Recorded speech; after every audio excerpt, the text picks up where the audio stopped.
Morning, September 2nd out here, 65 degrees. Fall is definitely in there.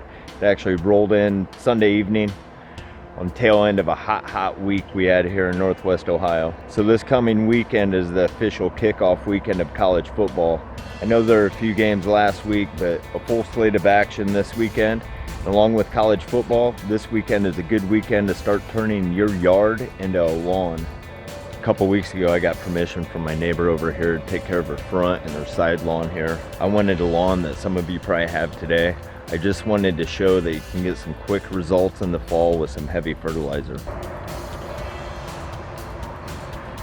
As I finish up the game plan for my neighbor's lawn over here, let's take a look at what I did in my lawn last Saturday. If you're not interested in watching me labor, pass that part and I'll be back here in about 3 minutes with the game plan for my neighbor's lawn and what I'm gonna do going forward with the POA over in my lawn. If you watched the tail end of my Toro review, I had an introduction of what I'd be doing in the lawn this fall. So last weekend I was using this plugger and plugging over 200 plugs of Midnight Kentucky Bluegrass I started in July. Midnight is slow to germinate, sometimes taking up to 30 days, so I thought plugging would give me at least 5 more weeks of good establishment.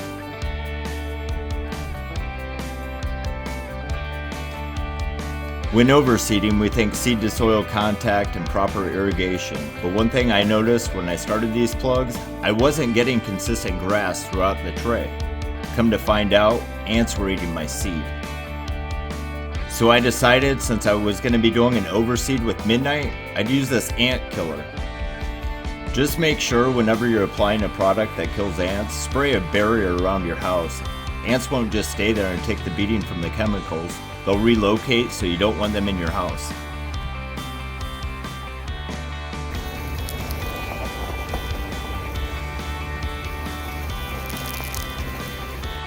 I decided to go ahead and overseed with Midnight Kentucky Bluegrass since I dethatched and had an opportunity for good seed to soil contact.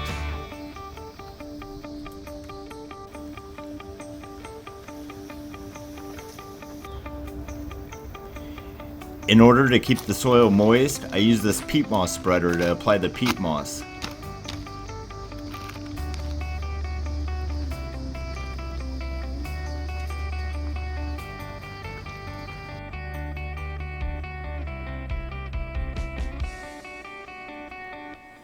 And then finally finished out the day's work by watering in and making sure all the chemicals were off the roadways.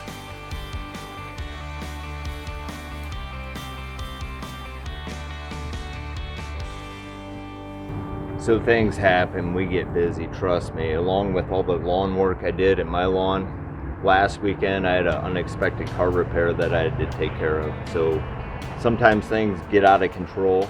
Over here in my neighbor's lawn, she has a lot of spurge and a lot of crabgrass. In my last video, I recommended weed be gone. This late in the year, this stuff isn't going to touch the crabgrass. Regardless of what the front label says, there isn't enough quinclorac in these over-the-counter products. So I'm going to be going with Mesotrione, brand name Tenacity.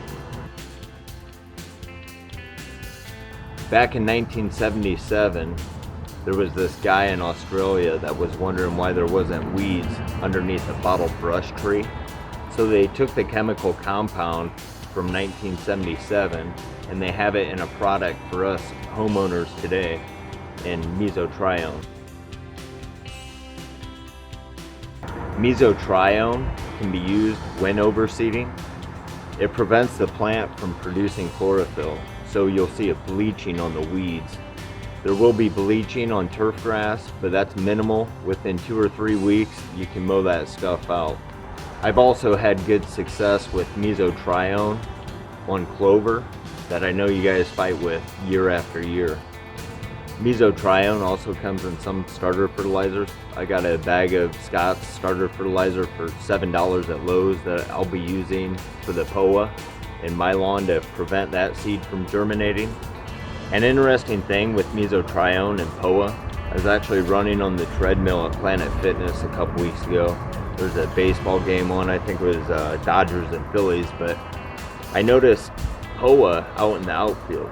So I did some research, and there's actually Major League Baseball teams that are fighting POA in their fields throughout the year. So what they'll do is they'll spray the POA with Tenacity and then overseed with whatever Kentucky Bluegrass or whatever the blend is that they have throughout the season. They're not going to grab a torch and burn it out. When I spray the Tenacity, it'll look like I'm doing a blanket spray over the whole lawn. I'm not going to do a blanket spray over the whole lawn. There will be areas where the weeds are too thick. It will look like I'm doing a blanket spray, but the areas with minimal weeds, I just want to spot spray. And just be sure when using anything in a pump sprayer, read the directions, wear the proper PPE. So this bag that covers 15,000 square feet is going to give me 3 applications of fertilizer on my neighbor's lawn. A good website I found to figure out how much nitrogen you're actually putting down per 1,000 square feet is turf.purdue.edu. I'll put a link in the description below. But you need to know your square footage. A lot of people will just get a bag of fertilizer, put it down, and in most cases they're probably under fertilizing their lawn. One last thing about fertilizer, don't get too wrapped up on these numbers. A lot of people think the bigger the number, the more nitrogen or whatever you're applying. That's not the case. So with this one, I have a 21-22-4, and this is actually going to give me 0.92 pounds of nitrogen per 1,000 square feet, compared to this 29-05 that is actually going to give me 0.81 pounds of nitrogen per 1,000 square feet. So a quick recap: Mesotrione for overseeding with all-purpose fertilizer. If you're not overseeding, you can use an over-the-counter weed killer like Weed Be Gone that you can get at Lowe's or Menards. Don't expect too much out of these when it comes to crabgrass control though. It's too late in the year. There's not enough quinclorac.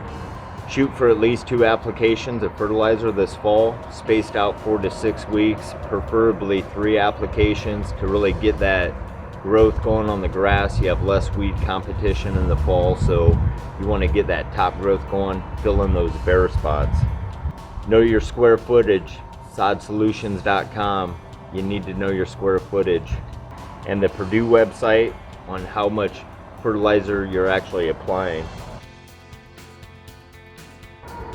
So this doesn't look too good after dethatching and burning out the POA. This lawn up here hasn't seen fertilizer in about a month and a half, so I'm going to start putting a bunch of fertilizer down. Every 7 days, I'm going to shoot for a ½ pound to 1 pound of N per 1,000 square feet.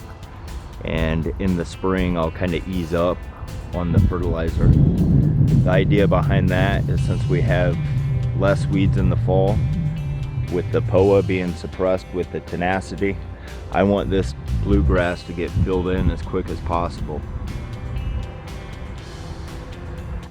So I hope you guys enjoyed that video. Don't work too hard this weekend. I'll be back in a few weeks, give you an update on my front lawn and my neighbor's lawn, kind of give you guys an idea of where I learned a lot of my knowledge when it comes to lawn care. So see you next time.